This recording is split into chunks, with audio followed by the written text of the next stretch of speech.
Hi guys, nagdadiray po si tatay kasi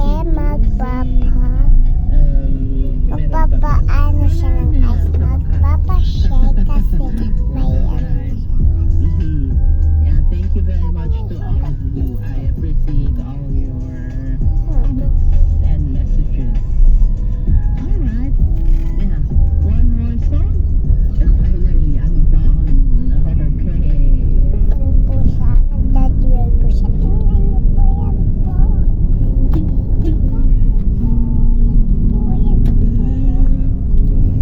Tapos po, ay kanina po, hi guys. Kasi dati, diba nung bata pa kayo, umatching ako, tas ang haba ng ilong ko.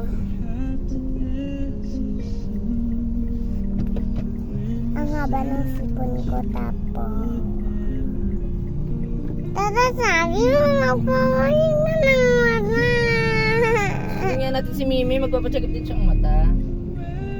Bakit? Iiwan mo Meron siyang lang. muta. Hindi kita iwanan. Tatat! Hinduin mo muna si Mimi, dito muna ako sa kotse. Hindi ka na't mainit dyan. Wag, Kasama kita na. Boting kita. Dali. wag na, dito na ako sa Dali kotse. naman na mainit dyan. Isa, hindi kita ipaiwanan. Papa, iwanan ko na to. Nasama ka namin. Dali. Ito yun. Iiwanan mo lang ako dito. Hindi. Tingnan Iwanan nga ka dito. Kasama natin. kita. Kaya nga may car eh. Tingnan nga natin kung guys, ingat po ako. Linis pa ako. Tingnan po ako mata.